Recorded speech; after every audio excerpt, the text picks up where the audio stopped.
The German shepherd's claws scraped desperately against the limestone cliff face 200 feet above the jagged rocks of Virginia's Blue Ridge Mountains. Bobby Thompson froze mid-step on the hiking trail, his weathered hand clutching his chest as recognition hit him like a sledgehammer. This wasn't just any dog crying for help. The faded military collar caught the morning light, and Bobby's knees nearly buckled. 40 years of veterinary service, 3 tours in Afghanistan, and he'd never forgotten that distinctive bark, the disciplined whimper of a war dog trained never to show weakness to the enemy. Sarah's voice crackled through the park radio somewhere behind him. "All units, we have a situation on Devil's Backbone Trail." His estranged daughter's professional tone couldn't mask the panic when she spotted him through her trail camera feed. Bobby's heart hammered against his ribs as storm clouds gathered overhead. The dog's strength was failing, claws slipping on wet stone. How long did they have before this American hero fell to his death? And why did Bobby feel like his own life hung in the balance too? Leave a like and share your thoughts in the comments along with the city you're watching from now. Let's continue with the story. 6 months earlier, Bobby Thompson had been a different man. At 72, he still maintained the rigid posture of a career military veterinarian, though his hands now trembled slightly when he poured his morning coffee. The farmhouse in rural Virginia felt impossibly large since Margaret's death 3 years ago, every room echoing with memories he couldn't bear to face. Each morning followed the same ritual. Bobby would set out 2 coffee cups from force of habit, then quietly return one to the cabinet, his jaw clenching at the reminder of his solitude. The kitchen table held neat stacks of unpaid bills, heating, medications, property taxes, each one a choice between comfort and survival on his fixed income. He'd served his country for 40 years, lost friends in Vietnam and Afghanistan, yet somehow the enemy that finally brought him to his knees was loneliness. The worst part was the silence from his daughter Sarah. Her number appeared on his caller ID every Sunday at exactly 2 p.m., but Bobby never answered. What was the point? She had her own life, her own problems. The argument at Margaret's funeral had cut too deep, Sarah screaming that he'd never shown proper grief, that he'd failed her mother just like he'd failed everyone else. Some wounds Bobby knew never healed. 20 miles away, in the dense forests of Blue Ridge National Park, a 10-year-old German shepherd named Liberty struggled through each day with the methodical precision of a soldier. His military training had kept him alive for 6 months in the wilderness, though his ribs now showed through his dulled coat. The Medal of Honor recipient, once featured on national news for saving 12 soldiers from an IED explosion in Afghanistan, now hunted rabbits and drank from mountain streams, abandoned by the family who'd promised his fallen handler they'd care for him forever. Liberty's last clear memory was of Mickey O'Brien, his handler's father, driving him up this same mountain road with tears streaming down his weathered face. "I'm sorry, boy," Mickey had whispered, his early-stage Alzheimer's making every decision feel impossible. "Jake made me promise to let you retire somewhere free if anything happened to him. This is what he would have wanted." But Mickey's confused mind hadn't understood the difference between freedom and abandonment. Now Liberty waited each day at the spot where the car had disappeared, his training telling him to stay until recalled, even as his body grew weaker. Meanwhile, Sarah Thompson Hayes monitored her father's hiking patterns through strategically placed trail cameras, a secret she'd kept for 3 years. As head ranger of this section of Blue Ridge, she told herself it was professional concern, but the truth cut deeper. She'd inherited her father's stubborn pride, and neither knew how to bridge the chasm that Margaret's death had created between them. 3 broken souls circling each other's pain like planets in a dying solar system, unaware that fate was about to pull them into the same devastating orbit. The morning of May 15th began like any other for Bobby Thompson, except for the gnawing ache in his chest that had nothing to do with his heart condition. Margaret's birthday. 3 years gone, and the pain still hit him like a freight train every time this date rolled around. He'd planned to stay home, maybe work in the garden she'd loved so much, but the silence of the empty house felt suffocating. By 6:30 a.m., Bobby found himself lacing up his hiking boots with shaking fingers. The Blue Ridge Mountains had always been Margaret's favorite place. She'd insisted they move here after his retirement, claiming the mountain air would heal whatever the war had broken in him. Now, those same peaks felt like monuments to his failure, but today he needed to be close to her memory, even if it killed him. The morning mist clung to Devil's Backbone Trail as Bobby started his ascent, his breathing already labored from the combination of altitude and emotion. His chest pains had been getting worse lately, sharp reminders that his 72-year-old body wasn't built for the grief he carried. The cardiologist had warned him about stress, about pushing too hard. But what was the point of living if you couldn't feel anything? 20 yards ahead, Liberty had been tracking a cottontail rabbit since dawn. 6 months of wilderness survival had honed the German shepherd's hunting instincts to razor sharpness, though his military training still governed every movement. Even starving, he followed protocol: never rush the target, assess the terrain, plan the approach. The rabbit paused near a cluster of loose shale, its nose twitching at some unknown scent. Liberty's powerful hindquarters coiled like springs. This could be his first real meal in 3 days. The recent spring rains had made hunting nearly impossible, washing away scent trails and sending most prey deep into their burrows. His ribs showed clearly through his matted coat, and even his legendary discipline couldn't silence the growling in his empty stomach. The rabbit bolted suddenly, darting toward the cliff edge where the trail curved around a massive limestone outcropping. Liberty's instincts overrode his caution. Hunger was a more immediate enemy than falling rocks. He launched himself forward, his powerful frame covering ground with the fluid grace that had made him legendary among military working dogs. But the limestone had been weakened by weeks of rain. As Liberty's full weight hit the shale-covered ledge, the ground simply gave way beneath him. The sound of cracking stone echoed through the morning air like gunfire, a noise that would have sent any combat veteran diving for cover. Bobby heard it first, that distinctive crack and tumble of a rock slide. His military training kicked in automatically, freezing him in place as his eyes scanned for threats. Then came the sound that made his blood run cold, a dog's whimper, disciplined and controlled, the kind of vocalization he'd heard countless times in field hospitals when wounded military dogs fought to stay silent despite their pain. "Sweet Jesus," Bobby whispered, his chest tightening as he followed the sound around the bend. What he saw made him forget about his own pain, his own grief. Everything except the immediate crisis unfolding before him. A massive German shepherd hung from the cliff face 15 feet below the trail, his front paws hooked over a narrow limestone ledge that couldn't have been more than 6 inches wide. The dog's rear legs scrabbled desperately against the rock face, seeking purchase on stone made slippery by morning dew and the threat of approaching rain. Bobby dropped to his belly and crawled to the edge, his heart hammering as he took in the scene. This wasn't some pet that had wandered off a family camping trip. Everything about the dog's bearing screamed military. The way he kept his whimpering to a minimum, the methodical way he tested different positions for his rear paws, even the disciplined manner in which he held his head despite obvious exhaustion.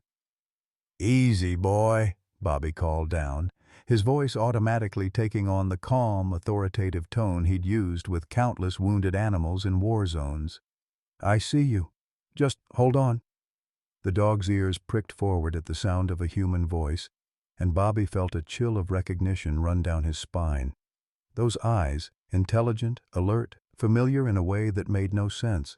Where had he seen those markings before? Bobby fumbled for his phone, realized he had no signal this deep in the mountains. then forced himself to think like the veterinarian he'd been for 4 decades. The dog was tiring fast, probably had been hanging there for a while judging by the tremor in his shoulders. The approaching storm clouds meant rain within the hour, which would make the limestone even more treacherous. He had one chance to save this animal's life, and it might cost him his own in the process. Bobby's hands trembled as he fumbled with the worn leather collar around the German Shepherd's neck, trying to read the faded tags without losing his precarious grip on the cliff face. The first tag was standard military issue, scratched and weathered, but still legible. K9 Liberty, MWD 147. The second tag made Bobby's breath catch in his throat. Medal of Honor recipient, Afghanistan 2021. "Son of a bitch," Bobby whispered, his voice barely audible over the wind picking up through the mountain passes.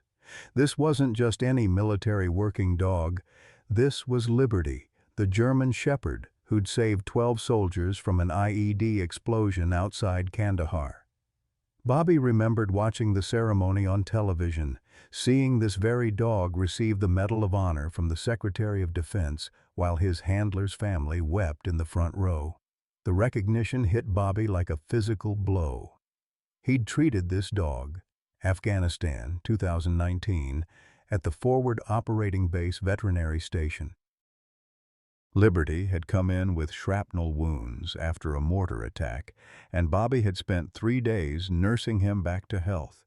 The dog had been younger then, his coat fuller, his eyes bright with the confidence of an animal who'd never known defeat.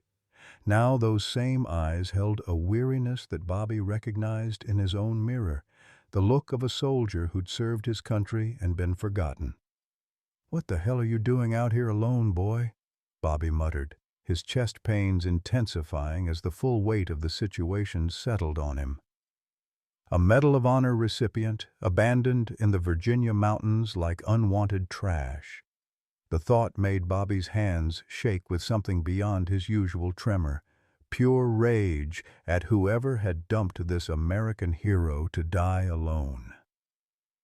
Lightning flickered in the distance, followed by the low rumble of thunder. Bobby glanced at the darkening sky and felt panic creep up his spine. In 30 minutes, maybe less, this cliff face would be slick with rain. Liberty wouldn't be able to hold on much longer as it was. His front legs were already shaking with exhaustion, and Bobby could see blood where his claws had scraped raw against the limestone. Bobby pulled out his hiking rope, 60 feet of climbing-grade cord that Margaret had insisted he carry after his first heart episode on these trails. His arthritic fingers fumbled with the carabiners, muscle memory from decades of field medicine warring with the simple fact that his 72-year-old body wasn't built for this kind of rescue. Every movement sent fresh spikes of pain through his chest, and he could feel his pulse hammering irregularly in his neck. "Okay, Liberty," Bobby called down, using the command voice that had served him through 2 wars. "We're going to do this the hard way. When I get down there, you're going to trust me. Understand? No biting, no panicking. We're both soldiers here." Liberty's ears perked up at the authoritative tone, and Bobby swore he saw recognition flicker in those intelligent brown eyes. The dog had stopped his frantic scrabbling and was now conserving energy, waiting for orders like the professional he'd been trained to be. Bobby anchored his rope around the trunk of a massive oak tree, testing the knots with the methodical care of someone who'd seen too many field expedients fail under pressure. His chest felt like someone was standing on it, and sweat beaded on his forehead despite the cool mountain air. He knew he should wait for help, should call the Park Service, should do anything except what he was about to do. But Liberty's strength was failing by the minute, and Bobby couldn't live with himself if he watched another soldier die on his watch. The descent was a nightmare of loose rock and protesting joints. Bobby's knees screamed against the strain, and his vision kept blurring from the chest pains that were definitely not normal. Twice he had to stop and rest against the cliff face, fighting waves of nausea and the growing certainty that he was having some kind of cardiac event. "Almost there, boy," He called down to Liberty, who watched his approach with the patience of a professional waiting for extraction. Just another few feet. When Bobby finally reached Liberty's level, the full scope of the situation became clear. The dog was bigger than he'd looked from above, easily 80 pounds of solid muscle and bone. His rear legs were scraped and bleeding from trying to find purchase on the cliff face, and Bobby could see an old injury in his left hip that was probably making the whole ordeal even more agonizing. "All right, Liberty," Bobby whispered, reaching out slowly to touch the dog's shoulder. "We're going to get you out of here, but I need you to work with me." "Can you do that?" Liberty's response was to press his head briefly against Bobby's hand, a gesture of trust so profound that Bobby felt tears spring to his eyes. Here was an animal who'd been abandoned, left to die alone in the wilderness, and he was still willing to trust a human being to save him.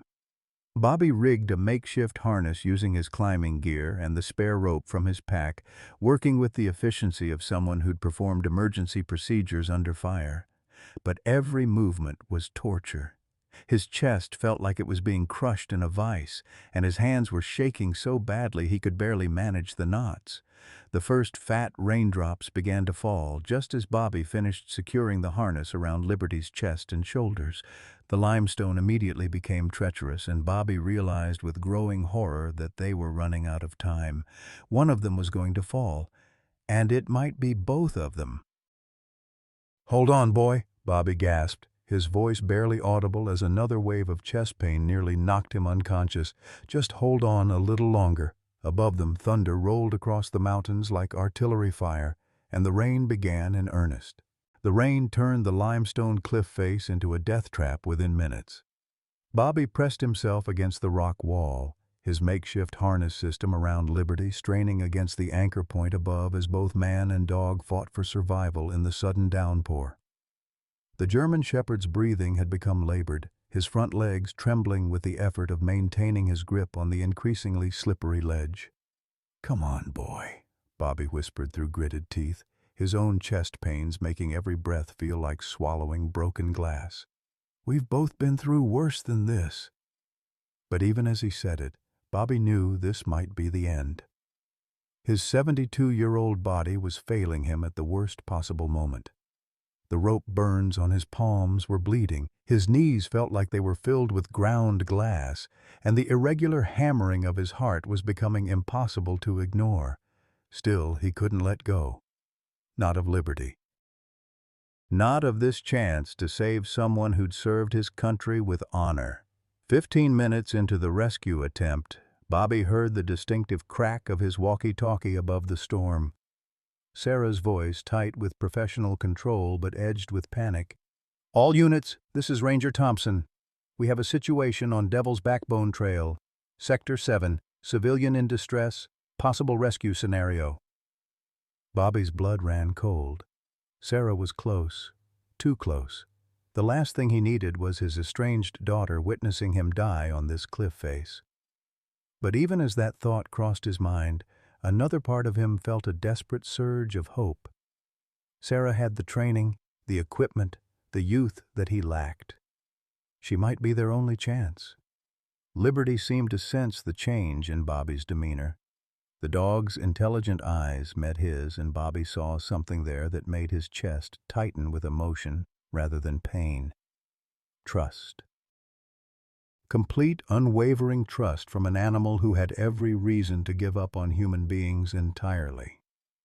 "Your handler would be proud of you," Bobby whispered, adjusting his grip on the harness rope. "Jake Martinez, right? I remember reading about him. Good soldier. Good man. He'd want us to get you home." At the mention of his fallen handler's name, Liberty's ears pricked forward, and a soft whine escaped his throat. The first truly emotional sound he'd made since Bobby found him. It was a sound of recognition, of grief, of an animal who still mourned his lost partner. The sound of hiking boots on wet rock announced Sarah's arrival before Bobby saw her. When her voice called out from above, it carried the authoritative tone of a park ranger in crisis mode, but Bobby caught the tremor of fear underneath. "Dad? Dad, what the hell are you doing down there?" Bobby looked up to see his daughter's face peering over the cliff edge, her Park Service helmet and tactical gear making her look like the competent professional she'd become. For a moment he saw Margaret in her features, the same determined set to her jaw, the same green eyes that could go from tender to furious in a heartbeat.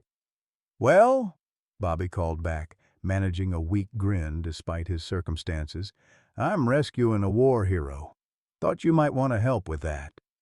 Sarah's response was a string of profanity that would have made a drill sergeant proud, followed by the sound of equipment being rapidly deployed.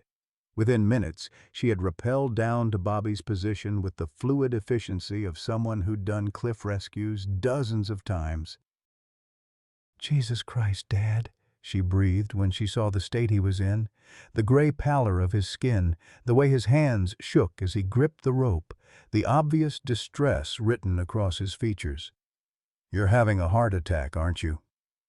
Bobby started to deny it, then looked into his daughter's eyes and saw the fear there, raw, honest fear of losing him.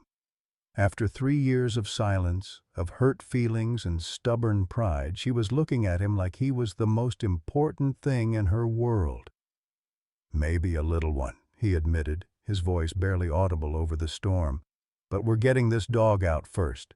Sarah, meet Liberty, Medal of Honor recipient, Afghanistan. Someone dumped him up here to die." Sarah's professional demeanor cracked for just a moment as she looked at the German shepherd hanging from the cliff face. Bobby watched her take in the military bearing, the intelligent eyes, the obvious nobility of the animal despite his desperate circumstances. "Son of a bitch," she whispered, echoing her father's earlier sentiment. Then, louder, "Okay, Dad, we do this together, but we do it my way, with proper equipment and safety protocols.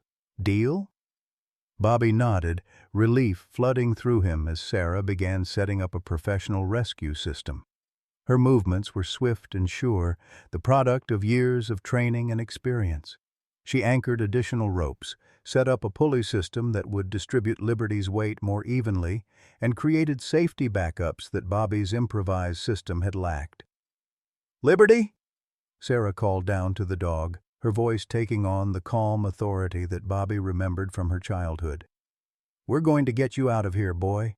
Just hold on a little longer." The German shepherd's response was to shift his weight slightly, testing the new rope system with the cautious intelligence of an animal who understood machinery and trusted human competence. Bobby felt a surge of pride, not just in Liberty's professionalism, but in his daughter's skill and determination.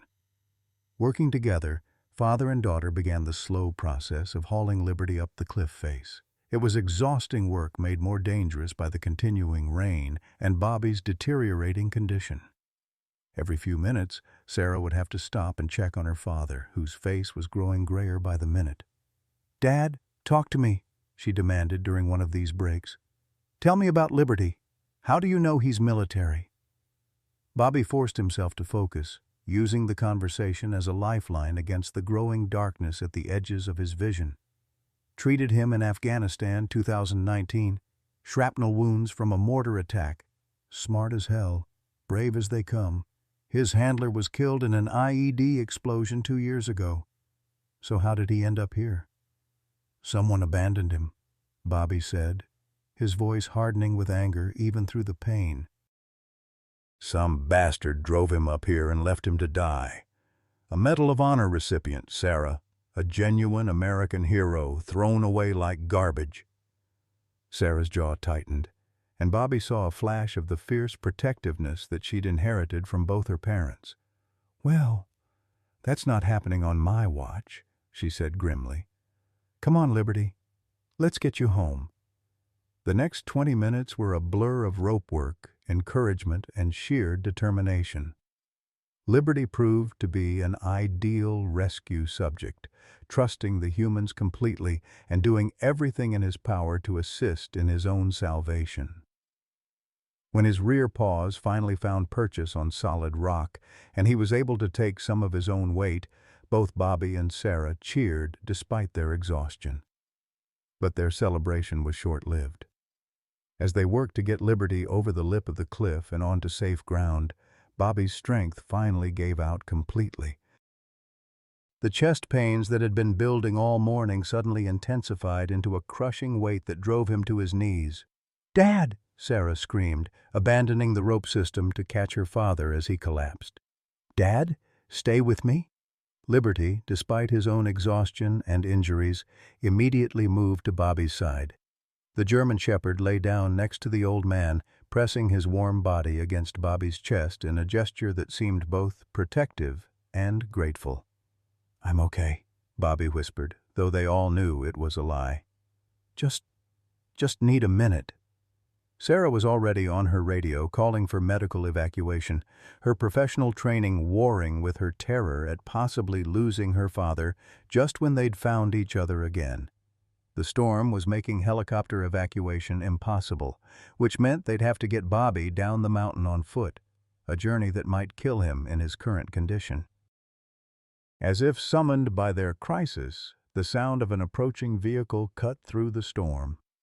An old pickup truck was making its way up the fire road, driven by someone who clearly knew these mountains well. The truck stopped at the closest point to their position, and Bobby heard a car door slam, followed by the sound of someone crashing through the underbrush.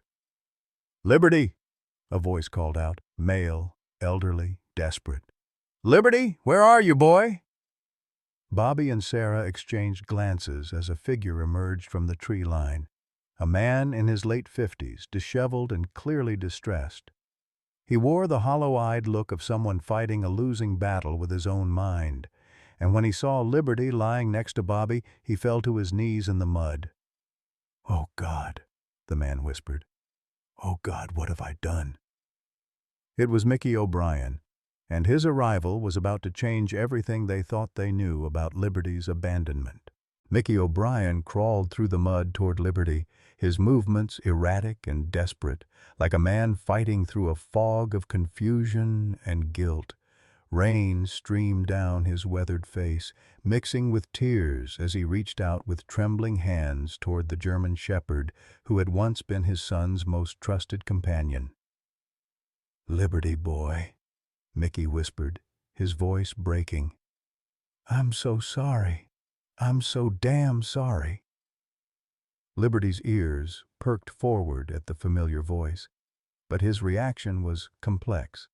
Part recognition, part wariness, part residual loyalty to a man who had cared for him after Jake's death. The dog remained pressed against Bobby's side, as if sensing that the old veterinarian needed his warmth and presence more than anyone else at that moment. Sarah moved protectively closer to her father, her hand instinctively moving to her service weapon. "Sir, I'm going to need you to identify yourself and explain what you're doing here." Mickey looked up at her with eyes that seemed to focus and unfocus in disturbing patterns. "I'm Mickey O'Brien. This was my son's dog, my boy Jake. He died in Afghanistan 2 years ago. Liberty here. He was Jake's partner. They were going to come home together, but..."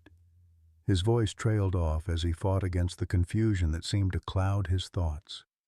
Bobby, despite his own medical crisis, felt pieces of a puzzle clicking into place. "You're the father," he said weakly. "Jake Martinez O'Brien. I remember now. You took custody of Liberty after the military sent him home." "I tried," Mickey said, his voice barely audible over the storm. "I swear to God I tried to take care of him. But everything got so mixed up in my head. The doctors, they say I got Alzheimer's, early stages. My memory, sometimes I can't remember what day it is, but I can remember Jake's last phone call like it was yesterday." The confession hit the group like a physical blow. Sarah's anger deflated as she realized they weren't dealing with a cruel abandonment, but with something far more tragic. A broken man whose mind was betraying him just when he needed it most. "Jake made me promise," Mickey continued, his hands reaching out to stroke Liberty's wet fur. "If anything happened to him, I was supposed to let Liberty retire somewhere peaceful, somewhere free. He said Liberty had done enough fighting for one lifetime. Mickey's face crumpled. I thought I was keeping my promise. I thought bringing him up here, letting him run free in the mountains, I thought that's what Jake wanted. Bobby felt his chest tighten with something beyond his medical condition, pure heartbreak for a father who'd tried to honor his dead son's wishes but had been betrayed by his own failing mind. Mickey, he said gently, Jake didn't mean abandon him. He meant let him live in peace with people who loved him. I know that now, Mickey sobbed. The lucid moments, they're getting fewer, but when they come, I remember what I did. I've been searching these mountains for weeks, trying to find him again. Today, something cleared in my head, and I knew exactly where I'd left him. I came as fast as I could. Liberty made a soft whining sound and carefully moved closer to Mickey, his military training warring with his emotional attachment to Jake's father. The dog seemed to understand that this man was suffering, that his abandonment hadn't come from cruelty but from confusion and pain. Sarah radioed for additional medical support, realizing they now had 2 medical emergencies on their hands, her father's heart condition and Mickey's obvious neurological distress. The storm was beginning to ease slightly, but getting everyone off the mountain safely was becoming a logistical nightmare. Dad, we need to get you to a hospital, Sarah said, kneeling beside Bobby and checking his pulse. His heartbeat was irregular, and his skin had taken on a grayish pallor that terrified her. The ambulance is en route to the fire road, but we need to get you down there. Bobby shook his head weakly. Not without Liberty, and not without Mickey. We're all going together, or I'm not going at all. Dad, that's crazy. You could die if we don't get you medical attention immediately. I could die anyway, Bobby replied, his voice gaining strength from some deep reserve of stubbornness. But I'll be damned if I leave either of them behind. We're soldiers, Sarah. We don't abandon our own. Mickey looked up sharply at Bobby's words, focusing on him with sudden clarity. You served? Vietnam, Afghanistan, Army veterinarian. I treated Liberty in 2019 after a mortar attack at FOB Chapman. You saved his life once before, Mickey said, wonder creeping into his voice. Jake told me about the American vet who put him back together, said Liberty would have died without you. Bobby felt tears mixing with the rain on his face. It's what we do, Mickey. We take care of each other. The sound of emergency vehicles approaching through the mountain roads provided a counterpoint to their conversation. Sarah stood and began signaling their location with emergency flares, her ranger training taking over even as her heart broke, watching her father's deteriorating condition. Liberty seemed to sense the approaching rescue and began to show signs of agitation, not fear, but the restlessness of a working dog who understood that a mission was coming to an end. He moved between Bobby and Mickey, as if trying to care for both men simultaneously. He's been taking care of everyone, Sarah observed, watching the dog's behavior. Even abandoned and injured, he's still trying to be everyone's protector. The first paramedic to reach their location was a young woman named Jessica, who took one look at Bobby's condition and immediately began setting up cardiac monitoring equipment. Her partner, Tom, began assessing Mickey's neurological state, while Sarah provided a rapid briefing on the situation. We've got a 72-year-old male with chest pains and possible cardiac event, Jessica reported into her radio. And a 58-year-old male with possible Alzheimer's episode, plus one injured dog who appears to be the catalyst for this whole situation. As the paramedics worked, Bobby fought to stay conscious, his hand resting on Liberty's head. The warmth of the dog's fur, the steady rhythm of his breathing, seemed to anchor Bobby to the present moment, even as his body tried to shut down. Sarah, he whispered, gesturing for his daughter to come closer. If something happens to me, I want you to take care of Liberty. And Mickey, too, if you can. They're family now. Nothing's going to happen to you, Dad, Sarah said fiercely, though her voice shook with unshed tears. We just found each other again. You don't get to leave me now." Mickey, who had been sitting quietly while the paramedic checked his vital signs, suddenly looked up with perfect clarity. "Your father's a good man," he told Sarah. "Jake would have liked him. They both understand what it means to serve." The helicopter that had been grounded by the storm was finally able to take off, and within minutes they could hear the distinctive whop, whop, whop of rotor blades approaching through the clearing sky. But the landing zone was a quarter-mile away, which meant a dangerous trek through rough terrain with 2 medical patients and an injured dog. "We're going to have to transport everyone together," Tom the paramedic announced. "The dog stays with the patients. He seems to be keeping both of them stable." As they began the careful process of moving Bobby onto a stretcher, Liberty positioned himself alongside, never more than a foot away from the old veterinarian who had saved his life twice now. Mickey walked beside them, his lucid moment holding strong as if the presence of his son's dog was keeping his confused mind anchored to reality. The journey to the landing zone was harrowing. Bobby drifted in and out of consciousness, while Mickey's clarity began to fade again as the stress of the situation took its toll. But Liberty remained constant, a 4-legged guardian angel ensuring that his new pack stayed together. As they loaded Bobby into the helicopter, Sarah made a decision that surprised everyone, including herself. "I'm riding with them," she announced. "Liberty, Mickey, my father, they're all my responsibility now."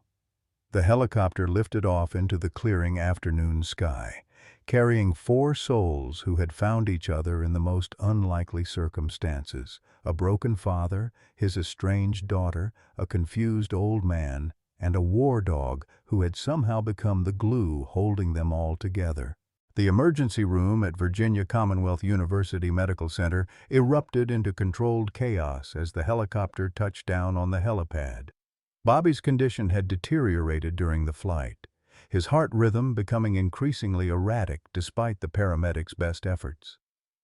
As the medical team rushed him into the trauma bay, Sarah found herself in the surreal position of filling out paperwork for 3 patients: her father, Mickey O'Brien, and Liberty, who had refused to leave Bobby's side even as the hospital staff tried to separate them. "Ma'am, we can't allow the dog in the cardiac unit," Dr. Elizabeth Chen explained, her voice professional but not unkind. "Hospital policy is very strict about animals, even service animals, in sterile environments." Sarah's response surprised even herself. "That dog is the only thing keeping my father stable. You separate them now, and you'll lose them both, Doctor." Chen started to argue, then took a closer look at the monitor readings from Bobby's gurney. Every time Liberty moved away from the old man's side, Bobby's heart rate spiked dangerously. When the dog returned, his vital signs stabilized. The medical team exchanged glances. They'd seen therapy animals work miracles before, but nothing quite like this. 5 minutes, Dr. Chen conceded. "But the moment we need to perform any procedures, the dog goes." Those 5 minutes stretched into an hour as Bobby's condition remained critical but stable. Liberty lay on the floor beside the hospital bed, his intelligent eyes never leaving Bobby's face.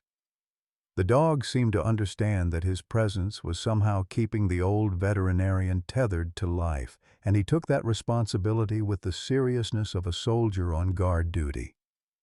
Meanwhile, Mickey O'Brien sat in the adjacent bed, his Alzheimer's symptoms fluctuating wildly under the stress of the day's events.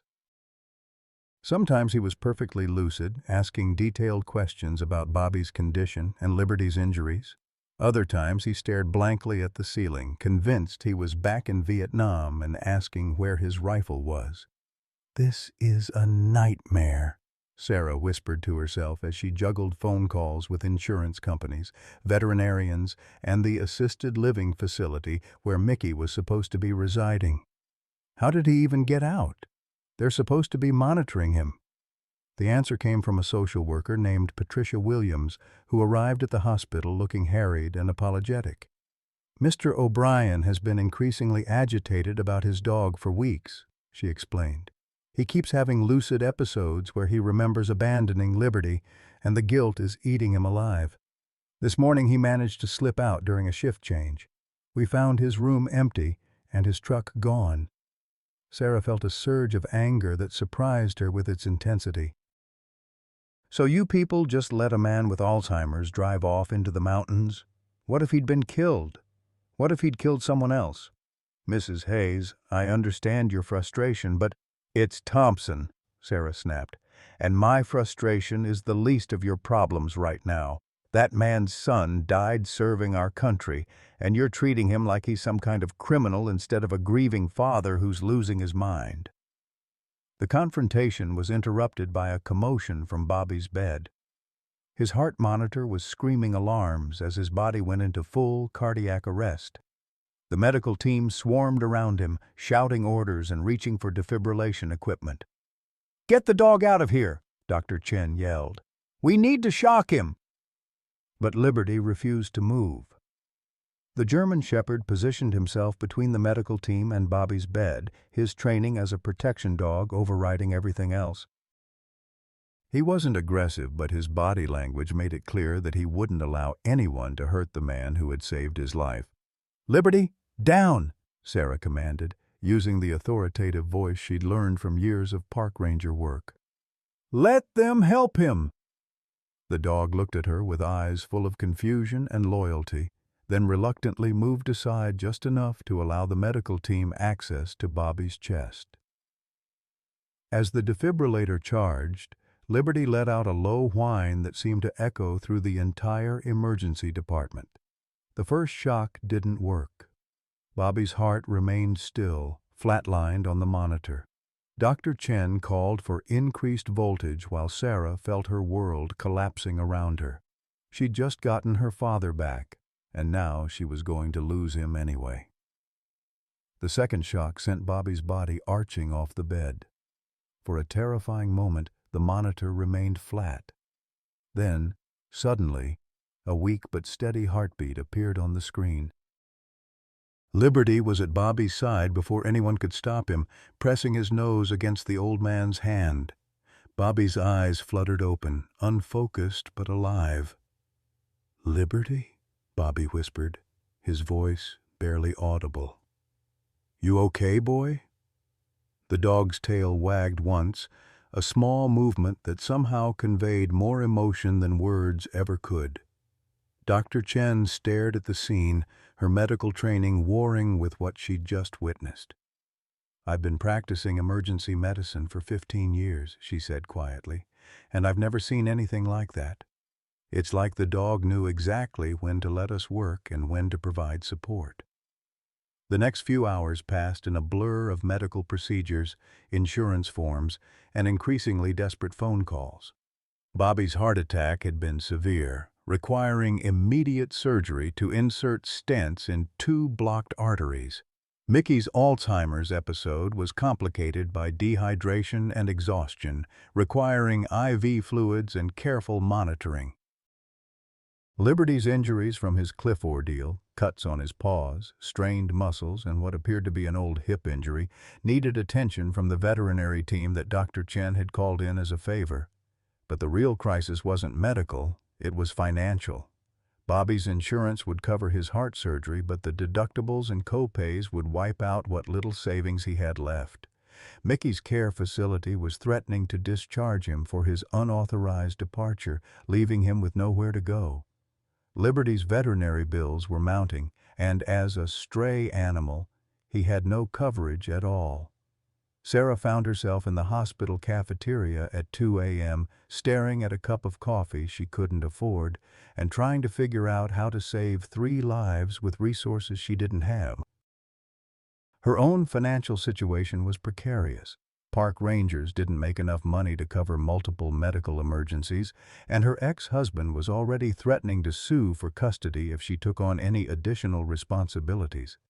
"This is impossible," she whispered to herself, tears finally coming after hours of forced composure.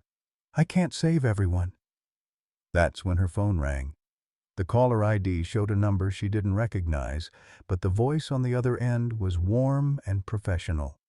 "Miss Thompson?" This is Janet Rodriguez from Channel 8 News. We received a tip about the rescue on Devil's Backbone Trail this morning. We'd like to do a story about the hero dog and the veteran who saved him. Would you be available for an interview? Sarah's first instinct was to hang up. The last thing she wanted was media attention when her family was falling apart. But something in the reporter's tone made her pause. "What kind of story?" Sarah asked cautiously. "Human interest piece about the bonds between veterans and military working dogs. Our research shows that Liberty is a decorated war hero who was abandoned in the mountains. Your father is a veteran who risked his life to save him. It's exactly the kind of story our viewers love. Triumph over adversity, service members helping each other." As the reporter continued talking, Sarah felt a spark of hope for the first time in hours. Media attention might be exactly what they needed, not for fame, but for the resources that could save her father, Mickey, and Liberty. "If I agree to this interview," Sarah said carefully, "I want to make sure you tell the whole story. Mickey O'Brien isn't a villain. He's a victim. His son died serving our country, and our system failed him when he needed help the most." "Absolutely," Janet agreed. "This is about how we treat our veterans, both human and canine." "Can we meet at the hospital tomorrow morning?" As Sarah hung up the phone, she felt the first glimmer of hope she'd experienced since this nightmare began. Maybe, just maybe, there was a way to save everyone after all. But first, she had to survive the night. The news story aired at 6 p.m. on a Tuesday evening, and by Wednesday morning, Sarah's phone was ringing non-stop. The segment had been everything Janet Rodriguez had promised, a heartwarming tale of heroism, sacrifice, and the unbreakable bonds between veterans. But what neither Sarah nor the reporter had anticipated was the explosive reaction it would generate across social media and the veteran community nationwide. "Sarah Thompson speaking," she answered wearily, her voice hoarse from fielding calls all morning. "Ms. Thompson, this is Colonel Patricia Hendricks, retired, calling from the Military Working Dog Foundation. I served with your father in Afghanistan, and I just wanted you to know that we're mobilizing every resource we have to help Liberty and your family." Sarah sat down heavily in the uncomfortable hospital chair beside her father's bed. Bobby was awake but groggy, the heart surgery having taken more out of him than anyone had expected. Liberty lay on a blanket on the floor, his own injuries bandaged but his eyes alert and focused on Bobby's every movement. "I'm not sure I understand," Sarah said. "What kind of resources?" "Financial, medical, housing, whatever it takes," Colonel Hendricks replied. "Liberty isn't just any military working dog, Ms. Thompson. He saved 12 soldiers' lives in Afghanistan. The story of his abandonment and your father's rescue has gone viral in the veteran community. We take care of our own, and that includes war dogs." As if to underscore the colonel's words, Sarah's phone buzzed with another incoming call. She glanced at the screen and saw it was the 7th call from a media outlet in the past hour. The story was snowballing beyond anything she could have imagined. "Ma'am, I appreciate the offer, but we're not looking for charity," Sarah began, her pride warring with her desperation. "This isn't charity," Colonel Hendricks interrupted firmly. "This is justice." Liberty served 3 tours in Afghanistan. He earned his retirement with dignity, not abandonment in the mountains. And your father, any man who would risk his life to save a military working dog, is family to us. Across the room, Mickey O'Brien stirred in his bed, his eyes momentarily clear and focused. He'd been drifting in and out of lucidity since his arrival at the hospital, but the sound of voices seemed to anchor him to the present. "Is that about Liberty?" Mickey asked, his voice weak but coherent. "Are they talking about my boy's dog?" Sarah covered the phone and nodded. "The Military Working Dog Foundation wants to help." Mickey's face crumpled with a mixture of relief and shame. "I failed him," he whispered. "I failed Jake's partner. What kind of father does that make me?" Before Sarah could respond, Bobby spoke up from his hospital bed, his voice stronger than it had been since the surgery. "Mickey, you didn't fail anyone. You're sick, and the system failed you." "There's a difference." "Bobby's right," Sarah said, moving to sit between the two men's beds. "Mickey, you were trying to honor Jake's wishes the best way you knew how. Your mind was betraying you, but your heart was in the right place." The conversation was interrupted by Dr. Chen entering with a clipboard and a worried expression. "Mr. Thompson, I need to discuss your discharge planning with your daughter. Your insurance is requesting a transfer to a step-down facility, but given your financial situation—" "Doc," Bobby interrupted, "just tell me straight. How much is this going to cost?" Dr. Chen hesitated, then pulled up a chair. "Between the emergency surgery, the helicopter transport, and the ongoing cardiac care, you're looking at approximately $180,000. Your Medicare will cover about 60%, but—" Sarah felt the room spinning around her. Even with insurance, they were facing bills that would bankrupt them all. Bobby's house would have to be sold, his modest savings wiped out, and she'd probably have to take a second mortgage on her own home. "What about Mickey?" Sarah asked. "His care facility is threatening to discharge him for leaving without permission." "Mr. O'Brien's situation is more complex," Dr. Chen admitted. "His Alzheimer's is progressing and he needs specialized care, but his insurance situation is problematic. The facility is within their rights to refuse readmission." Liberty seemed to sense the tension in the room. The German shepherd stood up carefully, favoring his injured leg, and moved to a position where he could see all three humans. His military training had taught him to assess threats, and the stress radiating from his new pack was triggering every protective instinct he possessed. Sarah's phone rang again, and this time she answered it with barely controlled frustration. "Sarah Thompson, Miss Thompson, this is Amy Chen, no relation to your doctor, from the Veterans of Foreign Wars National Office. We've been following your father's story, and we have a proposition for you." "I'm listening," Sarah said warily. "We want to feature your father, Mickey, and Liberty at our national convention next month. Full expenses paid, plus we're prepared to establish a fund specifically for military working dog rescue and veteran care. Your story has touched a nerve with our membership." Sarah looked around the hospital room at the three patients who had somehow become her responsibility. "What exactly are you proposing?" "A partnership. Your father becomes a spokesman for military working dog retirement issues. Mickey gets the specialized care he needs at our veteran facility in Colorado. Liberty becomes the poster dog for our new initiative. And all medical expenses are covered through the fund we're establishing." It sounded too good to be true, and Sarah's journalism training kicked in. "What's the catch?" "No catch, but there are obligations. Public appearances, interviews, fundraising events. Your father would essentially become the face of this issue. Are you comfortable with that level of publicity?" Sarah looked at Bobby, who had been listening to her side of the conversation with increasing interest. Despite his recent surgery, his eyes were brighter than they'd been in months. "Dad, what do you think?" Bobby was quiet for a long moment, then looked over at Liberty. "You know what I think? I think Jake Martinez died believing that his country would take care of his dog. I think Mickey tried to honor that promise but got lost along the way. And I think maybe this is how we make it right." "So that's a yes to the VFW proposal?" "That's a hell yes," Bobby said, his voice gaining strength. "But I want Mickey included in everything. He's not just some confused old man. He's a Gold Star father who deserves our respect and support." Mickey, who had been following the conversation with remarkable clarity, began to cry. "You'd do that for me? After what I did to Liberty?"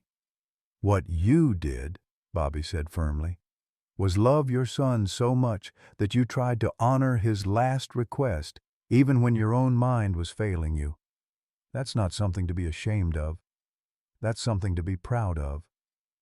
The emotional weight of the moment was broken by the arrival of yet another visitor, a young woman in military uniform carrying a manila folder and wearing the kind of expression that suggested official business. "I'm looking for Sarah Thompson," the woman announced. "I'm Captain Jessica Rivera from the Army's Military Working Dog Program. I have some information about Liberty that I think you'll want to hear." Sarah stood up, her journalist instincts sensing another shoe about to drop. "What kind of information?" Captain Rivera opened her folder and pulled out a thick file. Liberty's military records, specifically his retirement package. It seems there was an administrative error when he was released to civilian custody after his handler's death. "What kind of error?" Sarah asked, though she was beginning to suspect she knew. Liberty was supposed to receive full military retirement benefits, medical care, housing allowance, and a monthly pension. The paperwork got lost in the bureaucracy after Jake's death, but the benefits were never officially terminated. Technically, the U.S. Army owes Liberty approximately $47,000 in back benefits. The hospital room fell silent as the implications sank in. Mickey stopped crying and stared at the captain with disbelief. Bobby started laughing, actually laughing, for the first time since Sarah could remember. "Are you telling me," Bobby wheezed between chuckles, "that Liberty is technically a retired veteran with benefits?" "That's exactly what I'm telling you," Captain Rivera confirmed.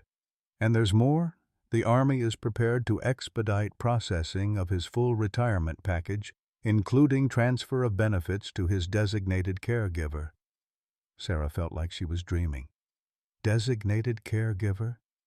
"That would be you, Mr. Thompson," Captain Rivera said, turning to Bobby. "As the person who rescued him and the only qualified veterinarian involved in his care, you're the logical choice. If you're willing to accept guardianship, Liberty's benefits transfer to you immediately." Mickey O'Brien sat up straighter in his hospital bed, and for the first time since Sarah had met him, he looked like the proud father of a fallen soldier rather than a confused old man. "Jake would have loved this," he said with perfect clarity. "He always said Liberty was the smartest soldier in their unit." "Looks like he was smart enough to find his way to the right people." Liberty, as if understanding that his fate had just been decided, walked over to Bobby's bed and placed his head on the old man's lap. The gesture was simple but profound: acceptance, gratitude, and the beginning of a new chapter for them all. Sarah looked around the hospital room at her unlikely new family and realized that sometimes the best things in life come disguised as disasters. Her father had found his purpose again, Mickey had found redemption, and Liberty had found the retirement he'd earned. And she'd found her way back to the family she'd almost lost forever. "So," she said, pulling out her phone to call the VFW back, "I guess we're all in this together now." Bobby grinned, his color already looking better. "Hoo-ah to that, daughter! Hoo-ah to that!" 3 months later, Bobby Thompson stood on the porch of his Virginia farmhouse watching the morning sun rise over the Blue Ridge Mountains that had nearly claimed his life. The view was the same, but everything else had changed in ways he never could have imagined. Liberty lay at his feet, the German shepherd's dark coat gleaming with health after months of proper veterinary care and regular meals. The dog's eyes were alert and content, no longer carrying the desperate edge of an animal fighting for survival. "Come on, boy," Bobby said, patting his leg. "Time for morning rounds." Their daily routine had become a source of joy rather than mere survival. Bobby's heart condition had stabilized with proper medication and regular exercise, and the monthly disability payments from Liberty's military benefits had eliminated the financial stress that had been slowly killing him. More importantly, having a purpose again, caring for a fellow veteran, had given him a reason to get up each morning beyond simple habit. The transformation of the farmhouse itself was remarkable. What had been a shrine to loneliness and grief was now a hub of activity. Sarah visited every Sunday for dinner, bringing her teenagers who had become fascinated with Liberty's military history. The VA had helped Bobby convert the old barn into a workshop where he taught young veterinary students how to treat military working dogs. And twice a week, Mickey O'Brien came for visits from his new assisted living facility in nearby Charlottesville, a place that specialized in veteran care and actually understood his condition rather than simply managing it. Today was special, though. Today marked the official launch of the Liberty Foundation, the non-profit organization that had grown out of their rescue story. Bobby checked his watch and smiled. The news crew would arrive at 10, followed by representatives from the VFW, the Military Working Dog Foundation, and 3 other veteran organizations that had joined their cause. "Mr. Thompson?" a familiar voice called from the driveway. Bobby turned to see Janet Rodriguez, the reporter whose story had started this whole avalanche of support. "Are you ready for your big day?" Bobby straightened his shoulders, feeling more confident than he had in years. "As ready as an old soldier can be, I suppose." The morning flew by in a whirlwind of interviews, photo opportunities, and meetings. Liberty proved to be a natural at public relations, sitting perfectly still for photographs and allowing children to pet him with the patience of a saint. His military bearing impressed the visiting dignitaries, while his obvious affection for Bobby touched the hearts of everyone who met them. But the real magic happened when Mickey arrived with his caregiver, a young woman named Maria, who had become like a daughter to him during his good days. Mickey was having one of his clearer periods, and seeing Liberty always seemed to anchor his memories in the present. "There's my boy," Mickey said softly, kneeling down to embrace the German shepherd. "Jake would be so proud of you, Liberty. So proud." Liberty's tail wagged slowly, and he pressed his head against Mickey's chest in a gesture that spoke louder than words. The bond between them remained strong despite everything that had happened, built on shared grief for a young soldier who would never come home. Sarah watched the reunion from across the yard, her heart full of emotions she was still learning to process.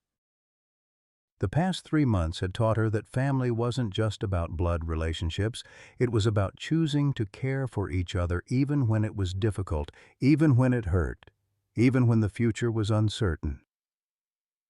"Ladies and gentlemen," she announced to the gathered crowd, "if I could have your attention for a moment." The conversation died down as Sarah stepped forward, flanked by Bobby, Mickey, and Liberty.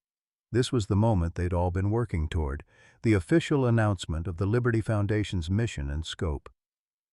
"3 months ago, my father risked his life to save a dog he'd never met," Sarah began, her voice carrying across the farmyard. "Today, that same dog has helped save not just my father, not just Mickey O'Brien, but countless other veterans and military working dogs who were falling through the cracks of our system." She paused, looking at the faces in the crowd, veterans, journalists, family members, and supporters who had all been touched by their story in some way. The Liberty Foundation isn't just about rescuing abandoned military dogs, though that's certainly part of our mission. It's about recognizing that the bonds formed in service don't end when the uniform comes off. It's about understanding that a promise made to a fallen soldier, whether that promise involves caring for his dog or honoring his memory, is sacred. Bobby stepped forward, his voice steady and strong despite the emotion in his eyes. "When I went down that cliff to save Liberty, I thought I was just helping an animal in distress. What I discovered was that sometimes the rescue rescues the rescuer. Liberty gave me back my purpose, my family, and my hope for the future." Mickey, despite his condition, managed to add his own words. "My son Jake believed that every life has value, whether human or canine. The Liberty Foundation honors that belief by making sure no veteran, 2-legged or 4-legged, is left behind." The applause that followed was genuine and heartfelt, but Bobby barely heard it. His attention was focused on a pickup truck pulling into the driveway, an unexpected arrival that made his pulse quicken with anxiety. An elderly couple got out of the truck, their movements careful and deliberate. The woman was carrying a small bouquet of flowers, while the man held what appeared to be a folded American flag. They approached the group with the kind of dignity that spoke of military service and profound loss. "Excuse me," the man said quietly. "We're looking for Liberty." "We're Jake Martinez's grandparents." The farmyard fell silent as Mickey looked up, recognition dawning in his eyes despite his condition. "Elena? Carlos? How did you find us?" Elena Martinez smiled through tears that had been years in the making. "We saw the news story. We've been looking for Liberty since Jake died, but we lost track when Mickey—" She paused diplomatically. "When things became difficult." Carlos stepped forward, his voice thick with emotion. "We brought something that belongs to Liberty. Jake's flag from his funeral. He would have wanted his partner to have it." The ceremony that followed was impromptu but perfect. As Elena draped Jake's burial flag over Liberty's back, the German shepherd seemed to understand the significance of the moment. He stood perfectly still, his military bearing evident as he accepted this final honor from his fallen handler's family. Bobby felt tears streaming down his face as he watched the reunion. This was what it was all about. Not just the rescue on the cliff, not just the foundation they were launching, but the healing of a family that had been broken by war and loss and confusion. "Jake always said Liberty was the best soldier he ever served with," Carlos told Bobby, extending his hand. "Thank you for taking care of him. Thank you for bringing him home." As the official ceremonies wound down and the crowds began to disperse, 4 generations of Jake's family, his grandparents, Mickey, Liberty, and Bobby, who had become family through service, stood together on the porch of the farmhouse. Sarah joined them, along with her teenagers, who had become part of this extended family in ways she was still discovering. "You know what the best part of all this is?" Bobby said, his arm around Sarah's shoulders as they watched Liberty play with the kids in the yard. "What's that, Dad?" "Your mother would have loved this. She always said the best families are the ones you choose, not just the ones you're born into." Sarah smiled, feeling her mother's presence in the mountain breeze and the sound of Liberty's contented breathing. Margaret would indeed have loved seeing her stubborn husband surrounded by people who cared about him, doing work that mattered, making a difference in the world one rescued life at a time. As the sun set over the Blue Ridge Mountains, painting the sky in shades of orange and gold, the unlikely family gathered on the porch for dinner. Liberty took his usual position between Bobby's chair and Mickey's, his presence a bridge between past grief and future hope. Sometimes, Bobby reflected, the end of one story is really just the beginning of another. And sometimes, if you're very lucky, that new story is even better than the one that came before. Sometimes life's greatest blessings come disguised as our darkest moments. When Bobby Thompson heard that desperate whimper echoing from the cliff face, he had no idea he was about to discover his second chance at purpose, family, and joy. What started as one man's decision to save an abandoned war dog became a story of healing that touched thousands of lives across America. Liberty wasn't just rescued that day, he became the bridge that reconnected a broken father with his daughter, gave a confused veteran the dignity he deserved, and showed us all that it's never too late to start over. The farmhouse that once echoed with loneliness now rings with laughter, Sunday dinners, and the sound of a family choosing to love each other despite their scars. Bobby's heart condition stabilized not just from medication, but from having something worth living for again. Mickey found clarity in caring for his son's beloved partner. Sarah rediscovered the father she thought she'd lost forever. And Liberty, he finally got the retirement he'd earned, surrounded by people who understood that loyalty, service, and unconditional love never go out of style. In a world that often feels divided, their story reminds us that the most powerful healing happens when we choose to rescue each other. What's one moment when you realized that helping someone else actually saved you? Have you ever experienced how caring for an animal or another person gave your life new meaning when you needed it most? Share your story in the comments below. We'd love to hear how unexpected connections have changed your life.